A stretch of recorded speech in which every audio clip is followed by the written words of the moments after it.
faire le bon choix du ou de la partenaire pour le mariage? Bonjour à toutes et à tous. Alors sûrement tu es là, tu regardes cette vidéo, tu veux te marier, mais tu as entendu tellement de choses sur le mariage que tu as peur et tu ne veux pas commettre l'erreur de faire un mauvais choix. Si tel est le cas, ne bouge pas. Je te donne quelques éléments qui vont t'aider à faire un très bon choix.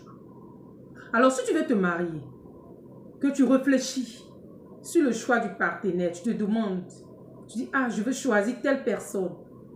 Tu ne fais que ressasser le choix du partenaire ou de la partenaire. Tu te dis en toi-même, je n'ai pas envie de me tromper.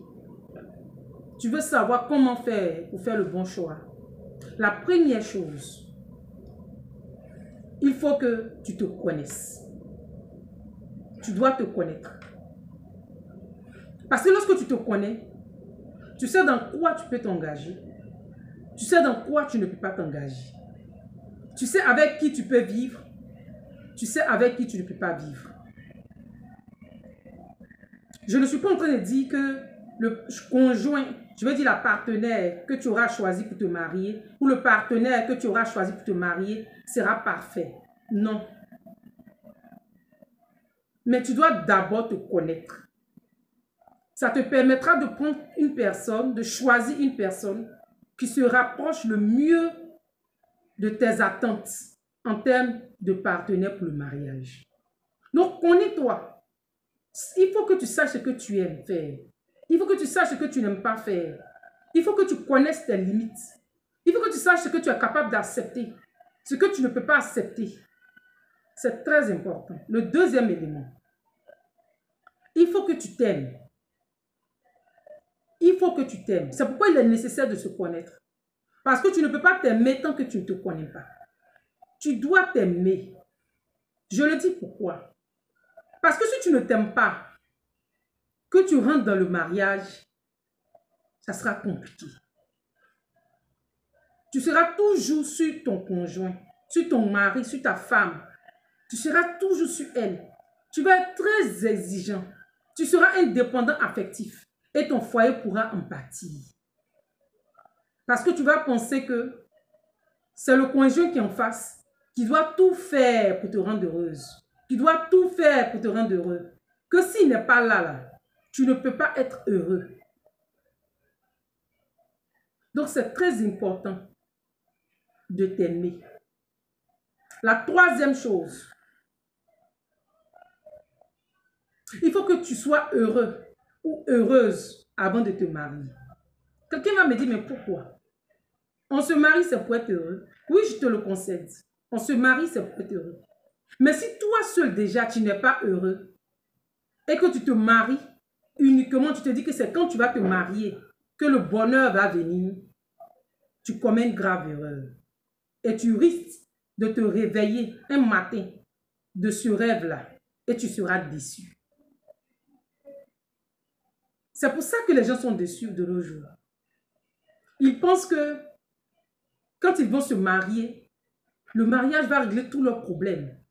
Parce que l'autre conjoint va tout faire. Pour eux, c'est comme si c'était un conte de fées.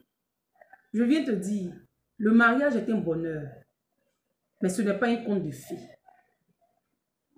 Donc si tu ne réussis pas à t'épanouir toi seul d'abord, même étant marié, tu ne réussiras pas à être heureux ou heureuse. Parce que c'est quand tu es déjà heureux toi-même que tu attends, tu te maries et celui qui vient, ton mari ou ta femme, vient compléter ton bonheur et permet à ton bonheur d'être complet. Il faut que étant seul, tu réussisses même à être heureux étant seul. Il faut que tu sois épanoui et que étant heureux, tu sentes ce vide-là. Parce que tous nous sommes appelés à nous marier, tu sens ce vide-là que tu as envie de te marier. En ce moment, quand tu te maries, l'autre vient, il vient compléter ton bonheur et ton bonheur est parfait. Mais, si tu n'es pas du tout heureuse actuellement, tu n'arrives même pas à t'épanouir, tu es malheureuse, ne pense pas que le mariage va venir à lui seul te donner le bonheur dont tu as rêvé. Ce n'est pas possible. L'autre élément, c'est très très important pour faire le bon choix de demander l'avis du Seigneur. Je vous raconte l'histoire de cette jeune fille qui voulait se marier, c'était très très important pour elle. Elle a demandé l'avis du Seigneur et elle hésitait entre deux conjoints. Et le Seigneur lui a parlé d'une manière claire, au travers d'un songe, un rêve qu'elle a eu à faire. Mais parmi les deux, il y a un qui avait une très bonne situation, financière, je veux dire. Et l'autre, c'était un peu difficile. Mais il s'est avéré que celui qui avait la situation financière un peu difficile, c'est celui-là que Dieu avait décidé qu'il était son conjoint. Mais elle a préféré faire le choix de l'autre. Elle s'est mariée et aujourd'hui, elle souffre énormément. Elle est dans des regrets. Donc, cet exemple que je viens de prendre va amener le dernier élément qui consiste à être très attentif aux signes. Quand tu te connais, que tu sais ce que tu ne peux pas citer, tu es très très attentif aux signes. Et ces signes-là, parfois, peuvent t'empêcher de commettre la pure erreur de ta vie. Sois attentif aux signes. Sois attentif aux signes. Regarde ce que l'autre fait. Regarde sa manière de se comporter. Regarde sa manière de parler. Regarde sa manière de réagir dans une situation. Et tu sauras déjà si cette personne peut te correspondre ou pas. C'est très important. Si tu ne le fais pas et que tu te maries uniquement par amour, tu vas le regretter. Alors, c'est la deuxième vidéo de ce genre que je fais. Nous allons entrer en profondeur dans les prochaines vidéos. Mais d'ici là, on va s'arrêter là. C'est toujours un plaisir d'être avec vous. Que Dieu vous bénisse.